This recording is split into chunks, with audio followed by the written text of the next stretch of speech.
Okay.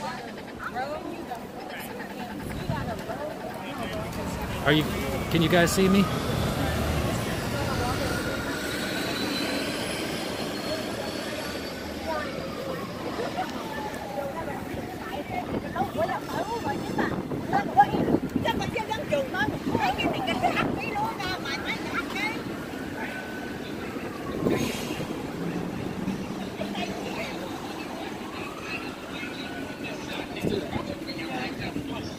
Yep, sorry about that. We're back.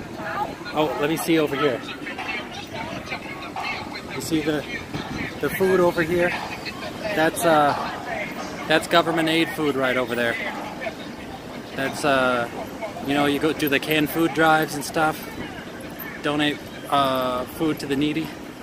They go over in those food lines, get the food, go over and dump out what's not valuable over in the garbage and go back in line. Damn, you are my least favorite part of SF. Who are you? Let's see. So, dudes. Lots of people left the stream. Oh, okay. Wheelchair Center. Where is this? This is downtown San Francisco. How many people are on the stream then? This is Market, and I'm passing by McAllister. I'm going over. Yeah, they resell it. They resell it. So what they do is they get the most valuable stuff, and then they sell it out on the streets for money. How long was it out for? Oh, I'm sorry, the thing froze. I was trying to go over to where that guy was talking about over on Mission Street, but there's no signal over there. So I think I'm gonna have to stay around the downtown area.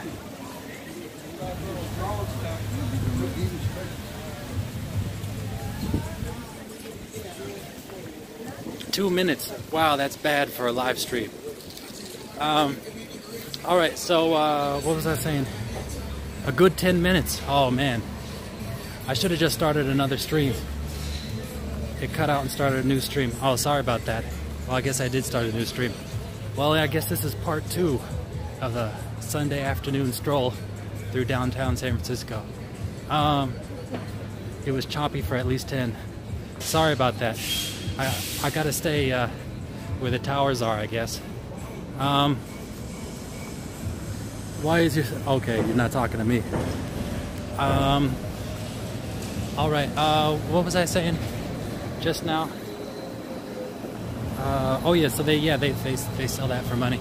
Oh, I was gonna say every time I show you stuff that's laid out on the street, that's stolen stuff, that's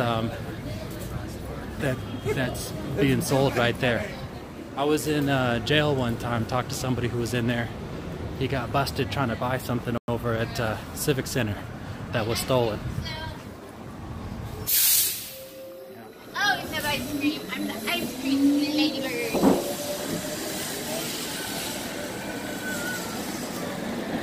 Oh yeah, my mom and dad.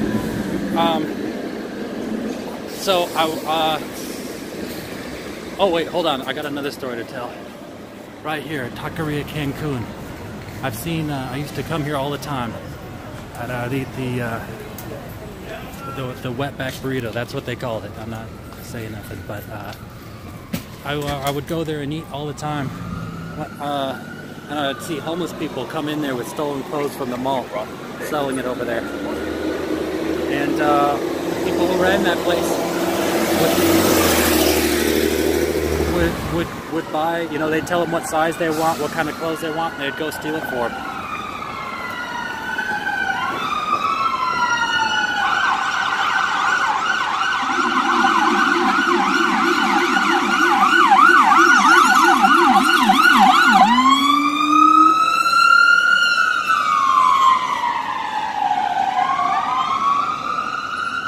Okay. All right. Oops, let me cross. Okay, so about my mom and dad. So, yeah, with my dad, I stopped talking to him. I felt like I wasn't being respected. You know, when my wife was pregnant, he and his wife were very were not very respectful about us and our needs at that time. And you know, I just got to, oh, it's blurry, huh? I just got to thinking about everything that I went through as a child. You know, as you become a parent, you get, at least for me, I got flashbacks of my own childhood. And you know, I reanalyzed everything that happened, you know? And it made me really upset, and he was unable to accept responsibility for his actions, and you know, he was blaming me for him beating me, you know? He was coming up with the lamest excuses.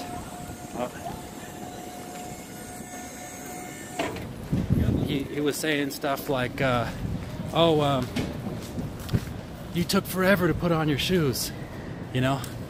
That was the kind of lame ass shit he came up with. So I cut him off, and there was that, you know, the memories were really hurtful, you know, and the realization that I was never wanted, I was never treated right. But cutting him out of my life was the best thing I've ever done, outside of, you know, starting my own family, which was a lifetime ambition of mine. You know, starting from 8, I wanted to give my, I wanted to make my own family, give my children the kind of life I always wish I had. And then for my mom, you know, I stopped talking to her. I lived with her from 11 to 13, and at around 14, I kind of lost contact with her. You know, she's paranoid schizophrenic. She would come visit me in the children's shelter and like drop off like a Tibetan Book of the Dead with writing up on the sides, and like just weird stuff, hemorrhoid cream and like water bottles with writing on the side. And you know, honestly, as a child, I was kind of embarrassed of her. So I didn't talk to her again until I was 17. I was living at Mac House, Mary Ann Carpenter's house. That's over on Alamany. Yeah, I guess my social worker had given her my contact information, and I tried to talk to her. I talked to her like 2 times, but she just wasn't, her sanity was gone, you know? And she just, it hurt me too much. My whole time that I had lived with her,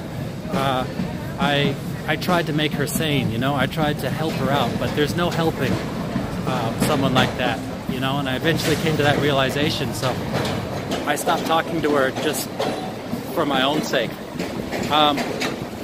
And then, yeah, so, you know, I talked to her 2 times. The last time I talked to her, when I was over at Mary Ann Carpenter, she was inside some sort of institution or something, and she wanted me to tell the doctor that she was sane. You know, meanwhile, she'd been talking about, like, people out to kill her, people carving swastikas in her head, you know, her friends being flesh-eating vampires, things along those lines. So I took her number and I threw it away. And then when I turned 18, I was kicked out of that place, which was just a few months later. Or, yeah, I mean, it was probably around the same time I threw her phone away. I left and no longer had a number to be called at. And then so my whole life I thought about reaching out and talk to her again. And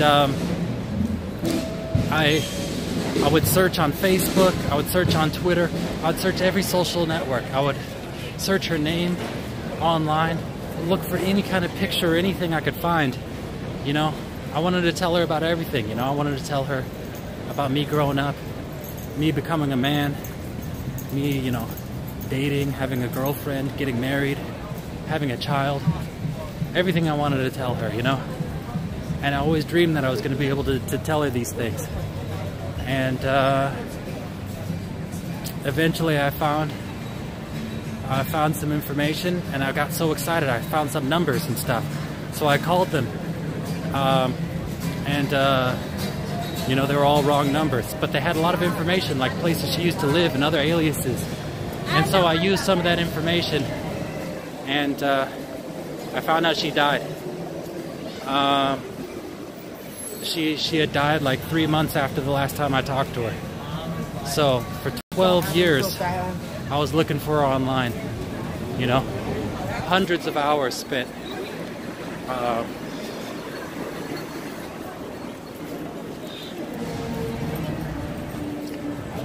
Hundreds of hours spent, you know, online trying to find any information, and that was kind of crushing. That was at the same time that I stopped talking to my dad too, so it's kind of a 1-2 whammy. We got somebody doing the old squeegee.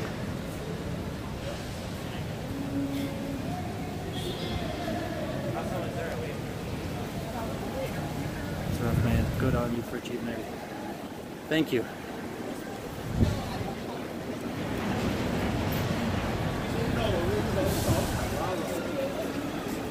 Figured you couldn't live in... Oh, okay, you're talking to somebody else.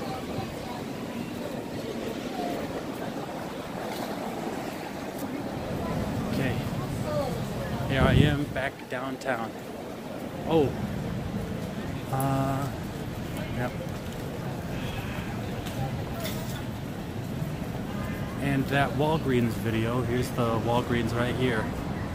This is Walgreens. I kind of changed the layout. Have you inherited any of their bad traits? Well, you know, my mom's bad trait was that she was schizophrenic. You know, I'm not schizophrenic. My father, you know, it's if you don't work on your issues, you're gonna end up being everything you hate about your parents. You know, and the more you hate them, the more you're gonna be them unless you work on yourself. So, you know, obviously I've never been as bad as my father. I mean, my father beat everybody that he had a relationship with. I mean, not beat, but you know. Oh, look, he's got some anonymous people over here.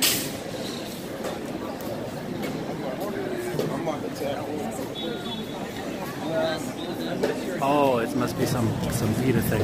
I know it's difficult to look at, right? So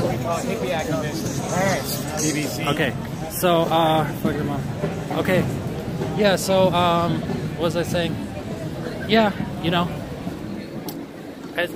from 8 years old, I decided I was not going to be anything like my dad. I don't allow any kind of corporal punishment in the household.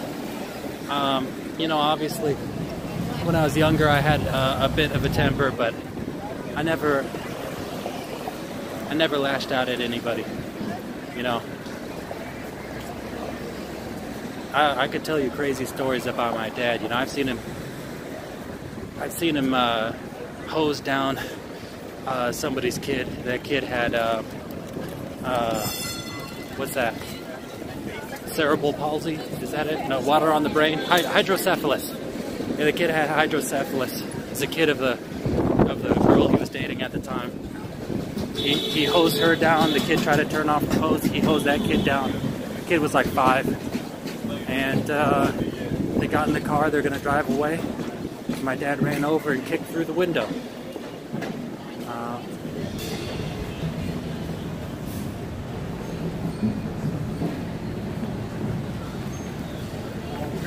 Yeah.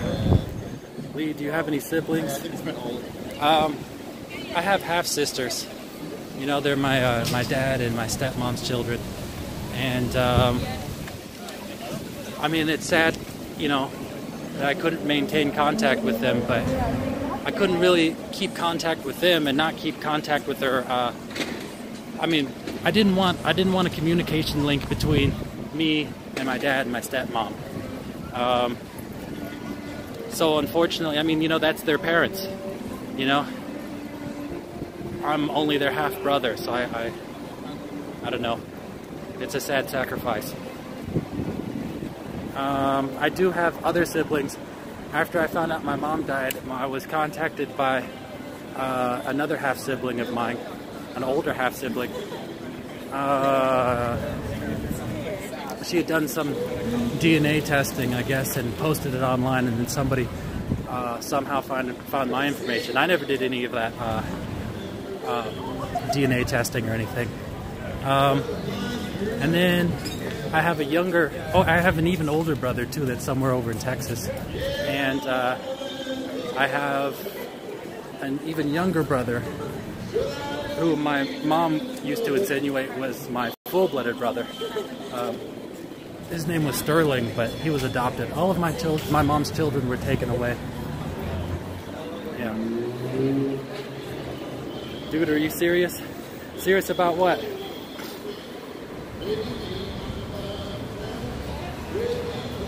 Yeah, my dad's been physical with almost any woman he's had a serious relationship with. Okay. Let's see, anything else? You guys are having your own conversation there. You guys got any questions for me? Let's see. I've just been kind of walking and talking in my own head. I haven't been looking for anybody to talk to. You know what I'll do? I'll walk over down to the ferry building. See if there's anyone over there. And then after that, I guess I will call it a wrap if I can't find anything over there. Okay.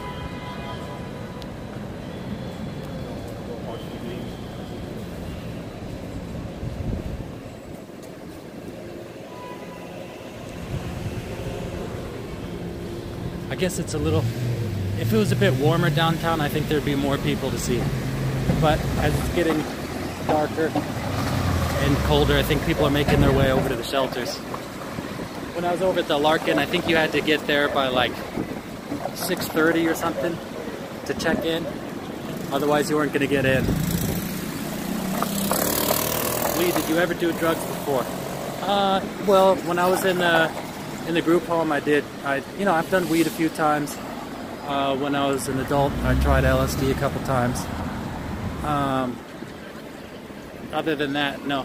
Do I plan on doing more of these in the future? Yes. I think this is really fun, you know? I mean, I always kind of wish that I could do a sort of a podcast or something, but I don't really have anyone to talk to. And, over here, I mean, it's cool kind of answering your questions and being able to talk, you know? When I was a kid, I kind of grew up on Loveline, and I always used to listen to that stuff. It's kind of a shame that Adam and Drew are not the same people they used to be. But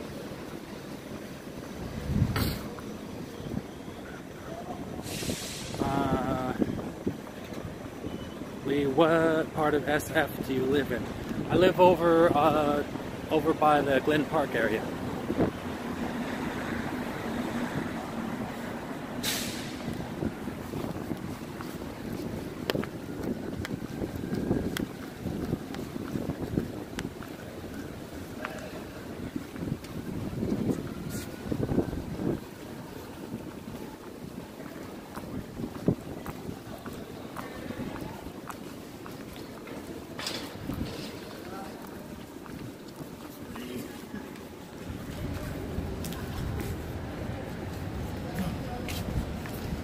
Transportation? No, I'm not sure. What's your name? Paul. Can I talk to you for a little bit? Sure. Considering, hold on. I'm trying to get to Fremont, though. If you could help me, let me show you. I could walk you over to the BART station. No, well, I'm trying to call my sister. I just changed all this. Sorry, I don't have any change on me. All right. Do you have any plans on buying a home? I wish I could. You don't even know how much I wish I could. Yeah. Do you have any plans on buying a home or renting for the rest? I hate renting. I really wish I could go down O'Farrell Street.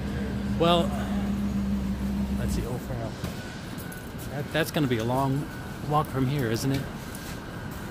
I just went down over there just to see. It looks like they're doing cleanup over here.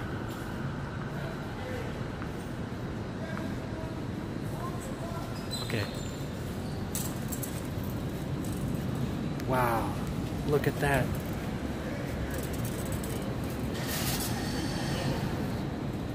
I never even seen that, but look at all those pigeons down there. Can you see that?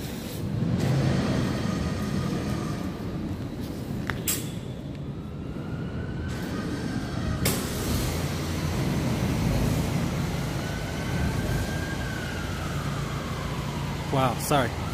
Is it good? The stream good? Okay. Let's say you need to give change to some of them. I literally don't have any change to give right now. I'll come prepared next time. But at the same time, you know, I was homeless and I never begged for money. You know, that money is going straight to drugs. He's not going to Fremont. Les Fremont is the name of his dealer. You know? How do the businesses stay open? People ignore the issue. Tourism, you know? People act like it's just a bad day or something. You know, they just look straight ahead when they walk. They don't look down.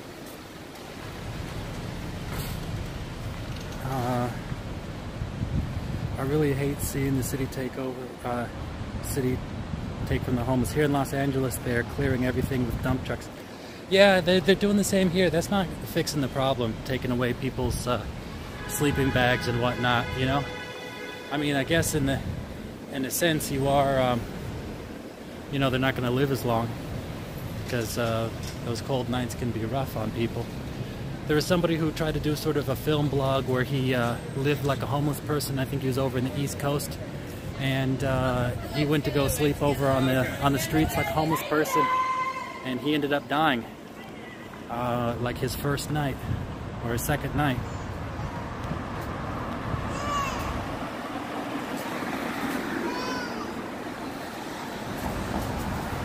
Hey, what's your name? Louis? How long you been homeless, Louis? 2 years. 2 years?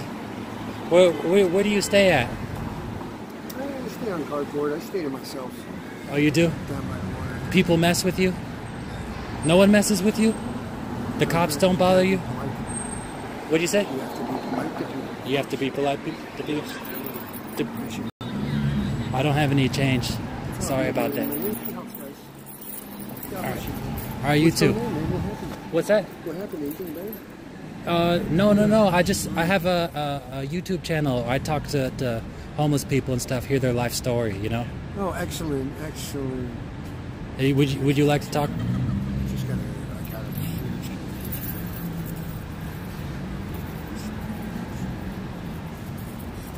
You said you've been homeless for 5 years? How long? 3 years?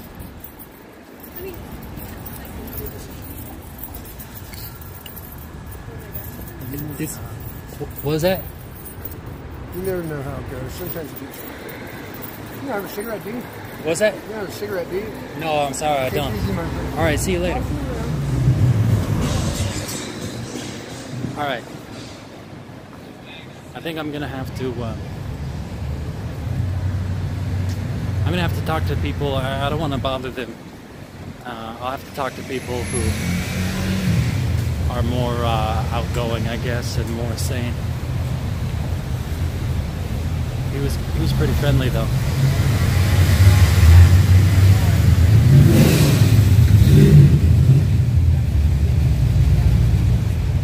Alright. So, Fremont was his name. Bring cigarettes next time, Newports. Is giving cigarettes really the right thing to do? You know? I mean, I know it's what they want. I mean, hell, what they want is drugs. But is that really the right thing to do, to give to people? You know?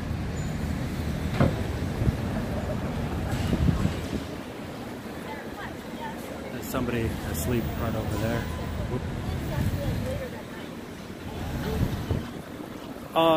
Yeah, I talked earlier about being homeless. When I was 18, I was dropped off outside of a homeless shelter, a homeless youth shelter called the Larkin Street Shelter. And they're like, bring heroin. Well, I'd probably get a lot more people talking to me, but probably wouldn't be on YouTube that long. Probably wouldn't be free either that long.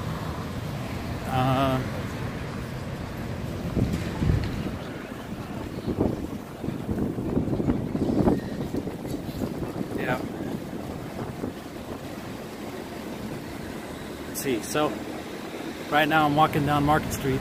At the end of Market Street is the ferry building.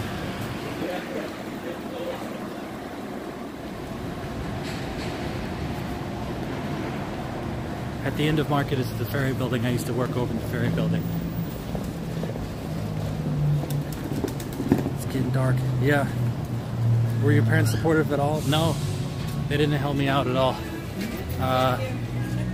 I only asked for help 2 times. And I've got to be tired of walking. No, I'm not tired of walking. Yeah, I only asked for help 2 times.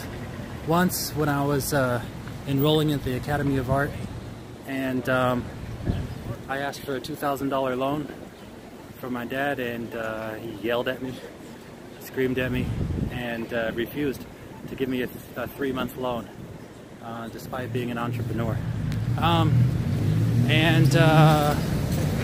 Another time, that was the last time I ever asked him for anything. The only other time I've ever asked for anything was when I was homeless. I tried to ask my dad if I could stay over at their place until I was able to live out on my own. He saw where I was going in the conversation and ended it before I could get there. So, that's it. Are you going to promote your Patreon more? Yeah, you know, like, I don't know how to, you know, I'm not, it's hard for me to sell myself, you know? Check out my Patreon. I want to do, like, live streams on there, too, like more Ask Me Anything stuff. But I can't do something like that if I don't have people, if I don't have people on there. Right now I got like 2 or 3 people on my Patreon. Or go check out my Patreon and you can go see all the stuff I'm offering. If you feel like my tiers need adjustment, let me know. Tell me how to make a good Patreon. I'll do what I can. I obviously don't want to make my whole life about promoting and working on Patreon. I want to be able just to continue to make the kind of videos that I make, and in the future to be able to make documentaries talking about the stuff that I talk about here, you know, but in a much more professional setting. Yeah. Where are the Asian ladies with the canned food? There. Back that way. They're over on Market. They probably, yeah, they're probably wrapping up and going home now. I think if you make more regular content, yeah, that's what that's all about, man. That's why I'm trying to get my Patreon. I'm trying to get it, raise enough money through Patreon to where I could put my daughter through preschool, and then I'd have time during the week to film more stuff. Now look at this. This is pretty cool.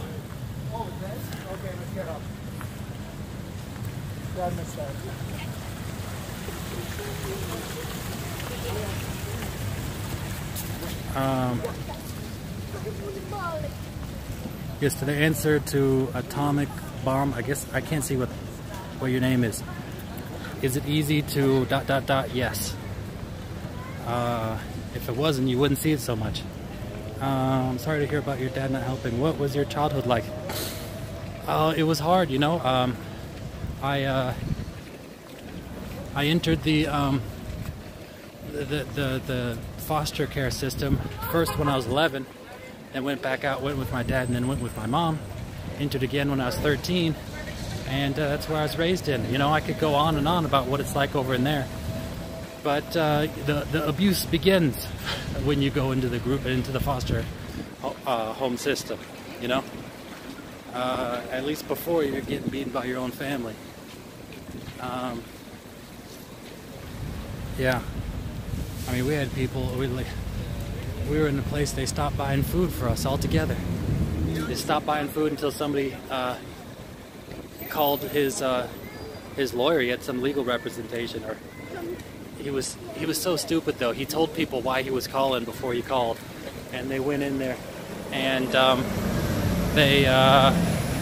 that day they bought like $200-300 worth of groceries, and like it was just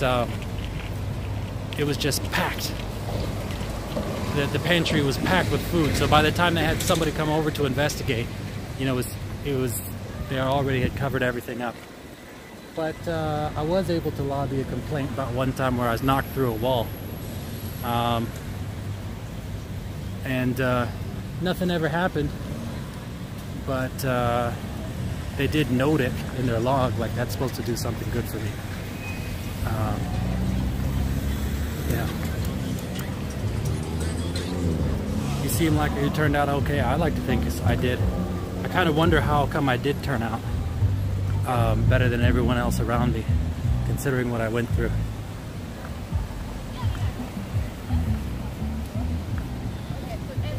Somebody's sleeping under there.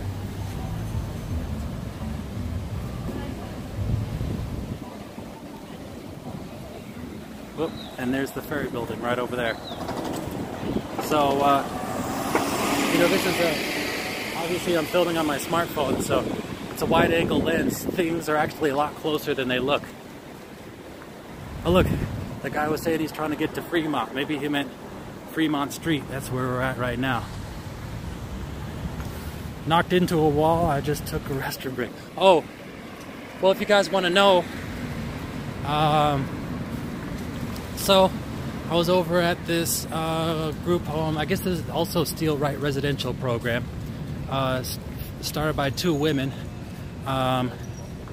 It was I think Mary Steele and Lauren Wright, or so I think that I might have mixed the first names and last names, but one of the founders' husbands also worked there, and he would work the graveyard shift.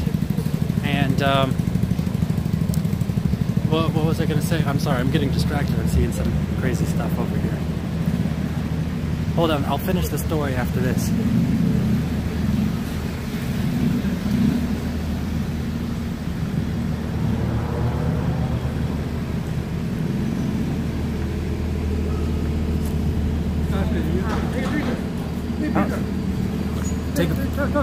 Oh, okay. Hey, okay. I'm not going to. Oh, I'm sorry. I'm sorry now. Yeah, take that motherfucker to you want to. I don't want to take that ass, I'm going to jail. I don't want to take that ball and I'm going to jail. Right? Stealing is stealing, ain't it? Yeah. Alright, gotta get out of here. Alright, so what was I saying? Hold on,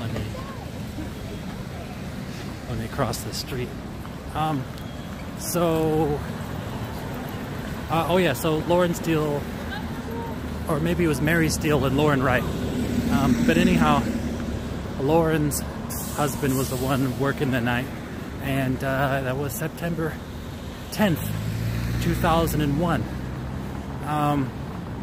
So we had a little particle board set up with all the rules for the house. There was just ridiculous amount of rules there, and so I was rearranging all the papers there just so I could get some of the pins on the board to play with, thumbtacks. And so he came over and he was like, "Hey, what are you doing? You got needles in your hand, or not needles, but like tacks in your hands?"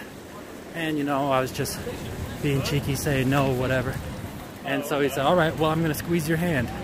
I didn't think he would, and so I was like, "All right, go ahead." And he grabbed my hand in his palm and, like, you know, squeezed it, moved it around, and got that needle to embed between my the bones of my hand and move around in there. And so I was pretty pissed, and I stayed up the whole night over in the living room. Oh wait, yeah, I stayed up the whole night in the living room. That morning he went over and said, "Hey, I need to go check my stocks," and turned it on to MSNBC or something like that. And you know, one of the Twin Towers was smoking, and they're trying to figure out what was going on. And they were thinking, you know, it was a Palestinian suicide bombing and stuff, and they were talking about a plane crashing into it. And so everybody in the group home was there seeing what was going on. And I went to go use the restroom, came back, and the chair that I was in, someone else was sitting in. And it was like sort of a recliner. And so I just laid on the floor to watch what was going on. Saw the second plane hit. And I mean, it was just crazy. We're just sitting there watching it, and the kid who was there, his name's Michael Fletcher. We all called him Fletcher. That was the same guy who called his lawyer, but fucked it all up and told everybody what he was planning on doing before he did it. He was sitting where I was sitting. I was laying on the floor. He kept putting his feet on top of me, and so I kept pushing his feet out of my face, and he was spinning around. I guess we were playing like a little game like that. And that guy, the same guy who stabbed me in the hand and worked a needle into, I mean not stabbed, but you know what you heard the story. Who worked the tack into my hand, came over, and for whatever reason got in between us, and like started pushing me up against the wall. I was like, "What are you doing?" And he started like twisting my arms, and I was taking jiu-jitsu at the time. I was getting out every time he was getting me, because this was traditional jiu-jitsu I was taking, you know, Japanese jiu-jitsu. So it's all about like wrist locks and escaping wrist locks. And so I kept popping out as he was twisting my arms, and he grabbed my neck and then slammed me against the wall right where a utility box was, and it kind of dug into my back, and I got slammed into the wall. So that's the story about how I got slammed into a wall. I later told the counselor who was there at the group home about what happened, and the counselor then went over and reported it to the staff there. I wrote a grievance. She said that she wanted to see. Oh, I see a dog with like a dead bird or something in its mouth over there. It's probably too far to see on stream.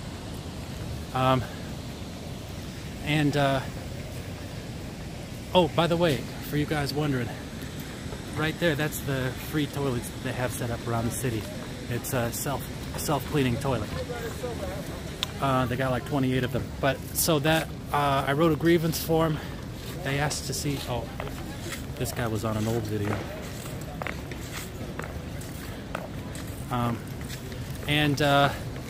So what was I saying? I wrote a grievance form, and the counselor took it. And I don't mean counselor as someone who worked there. I mean literally she was there to like as a therapist. She took it and gave it to the people over inside. I think it was to Mary Steele. And I said, all right, well, I'm not going to sign it because I'm not done. And he's like, all right, that's fine. And later I found out that they shredded it. You know, when I asked for it back, they said, no, you can't have it. I was like, why can't I have it? They said, because you were lying. I was like, what? You can't do that. It's illegal. It's illegal to destroy a grievance. But, you know, that's the kind of BS that you go through inside the group home system. Okay. Lee, how easy is it to shoplift? Well, over in what do you call it?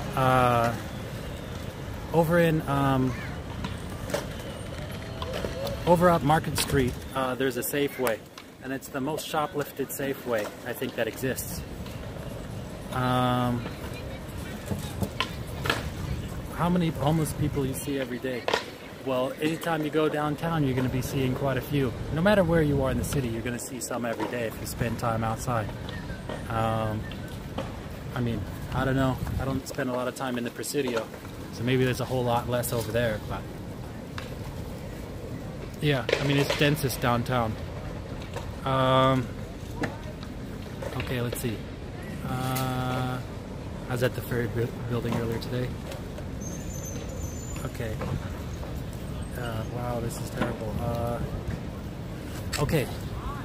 Let's see. Should I look for people to talk to? Oh. I don't know. I don't see anybody that's really good to talk to. Here's the ferry building right here.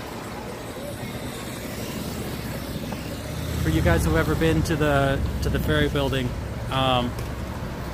yeah, I used to work over at Acme Bread. I used to deliver bread to all the restaurants over there. Let me go see that that dog that just killed that bird. It probably like did whatever it wanted to with it. But we may be able to see the remains of it.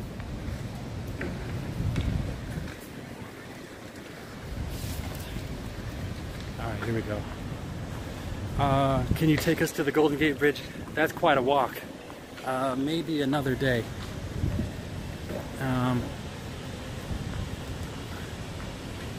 Alright.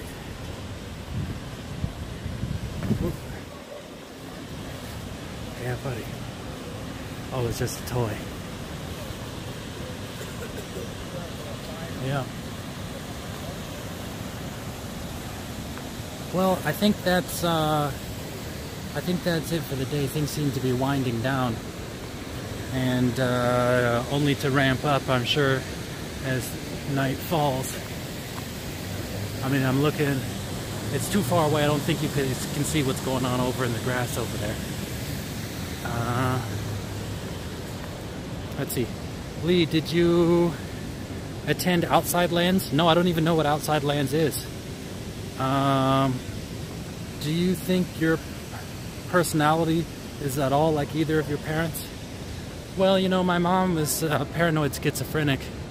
You know, the person who, like my older half-sister, was trying to ask me about what kind of person my mother was.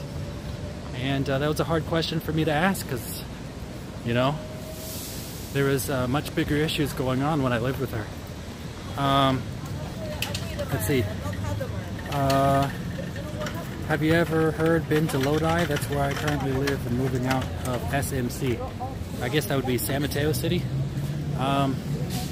Lodi. That's over by Stockton. That's not really the coolest place in the world. I don't know if it's changed recently.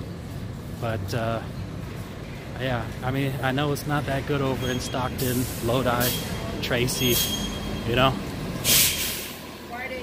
The Diaz brothers are over there.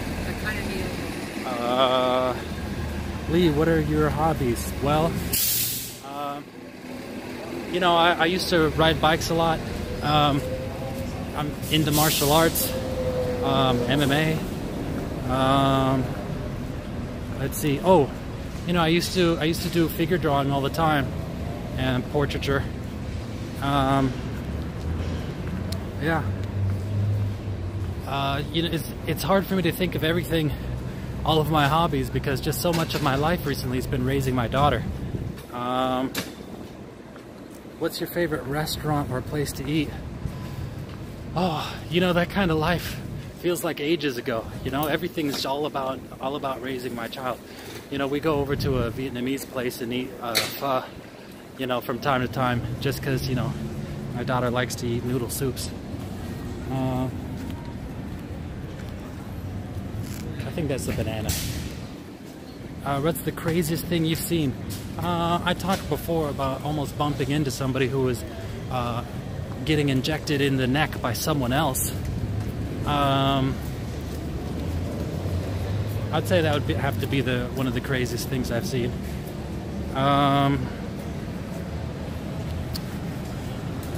right. I guess I'll stay here for a few more minutes and answer any questions, and then I'm gonna head on home. I'm over by the Embarcadero BART station. See, where are you right now? Oh, I just answered that question. Right there, Embarcadero. It's getting dark out. Yep, yeah it is. And there doesn't seem to be that much to see and do down here. I think really where, you know, the most stuff is going to be over at in the Tenderloin, but of course that's where it's most dangerous. Anybody else having buffering problems? Lee, what kind of work do you do? I've had lots of jobs. Right now, I'm essentially a stay-at-home dad because my wife makes more money than me, and because being a caregiver, I was actually making less money than it would cost to put my daughter through preschool. At least the average preschool price over here in San Francisco. The average cost of preschool is $2,400 a month. Yeah. what kind of gear do you use to record your videos? So typically when I'm out on the street, I'm using my smartphone, and you know, the nicer quality footage that you see sometimes when I'm at home is I have an NX1, so I can shoot in 4K. I bought that to get footage of my daughter, you know, when she was born. Let's see, how old are you? I'm 32, or I'm 32 next month. What's the safest way to act around homeless people? Well, the safest thing to do is just mind your own business. I mean, maybe it's different for somebody who's not as big as I am, but I've never really been hurt by anybody. What's the worst pain you've experienced, either physical or psychological? Well, you know, when I was having all those flashbacks about my childhood, you know, and about how my dad treated me, about how my stepmom treated me, and about being unwanted and being ostracized from the family. You know, thinking about things like not even getting to be at the wedding where they got married, you know. Thinking about how selfish they were, how they never gave me anything, never helped me out. Yet, you know, their children together get everything, you know, that kind of stuff. Being over, you know, having members of the family that were like in jail most of their life, being in the family tree, yet I was not even mentioned, you know, I was the only person not there. You know, all that stuff hit me kind of hard, you know, all at once. At the same time, you know, finding out that my mother was dead. I'm a pretty sort of tough person, but that was kind of hard to think about all at the same time. So I kind of went into a depression for like several months. That, and then as far as physical pain, well, when I was, I mean, I don't know if you guys want to really hear this, but the most painful thing you can experience, from what I've heard, is a heart attack. The second most painful thing you could experience is bowel blockage, and I experienced that because I'm lactose intolerant, and I didn't know I'm lactose intolerant, and I would drink like a gallon of milk a day, eat yogurt. It's just, my life was all dairy, and my bowels inflamed to the point where it completely stopped. So I was like rolling around, kicking in bed, you know. It was horrible. I thought my bowels were gonna rupture. What's your Snapchat? I'm not on Snapchat. I'm on Twitter and I'm on Facebook. I mean, not Facebook, sorry, YouTube. Favorite neighborhood in San Francisco? I think Little Italy is pretty cool, you know? Not too many people talk about that neighborhood. Ever have a near-death experience?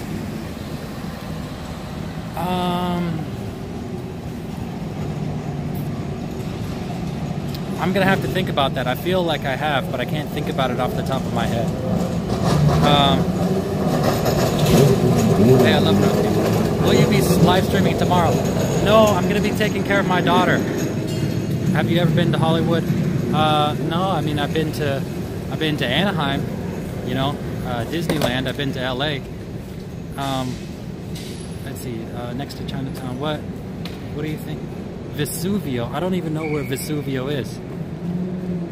Most spooky ghost story.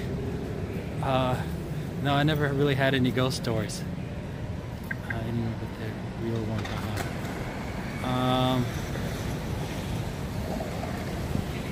It's on Columbus, so it must be like a restaurant or something then, right? Have you ever been to jail? Yes, I went to jail. Oh, so you guys on stream? Were you guys on the previous stream where I showed where the where I used to live over on Turk Street, Turk and Leavenworth? While you guys are typing, I'll just tell you the story. So I lived there with my friend Carlos, who went through the system with me, over there, you know, in the heart of the Tenderloin, there's people just dealing drugs on the corner down the that I was showing you over in that video. So yeah, people would be up all night just selling crack, selling pills, selling stuff like that. And you know, Carlos and I were shooting slingshots to scare them off. And yeah, the police came. We got we got locked up, and we were in jail for like 4 days. And then they let us out on reconnaissance, or whatever that term. And I know it's not reconnaissance, but something similar like that, where you have to call in every day. Yeah. And so that was the one time that I was ever in jail. Hopefully the only time. I ended up going to court, but the problem was the people, the plaintiffs essentially, were all like, one guy was like had a warrant out for him, so he was in hiding. Another guy was on probation and was not allowed to be on that corner there. And then I forget about what happened to the other guy. So the case got thrown out.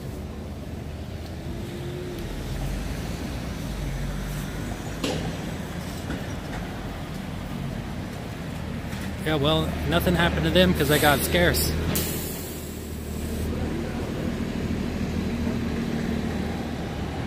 Anyhow, have you ever watched Normal Bob Smith's videos? Yeah, I saw that. Was he the one who had that Invisible People's channel? He would go and he would talk to people who would like live out on the street over in New York or something like that. Anyhow, I'm gonna go down here inside the station. I will see you guys later, and hopefully I'll have something up next week. All right.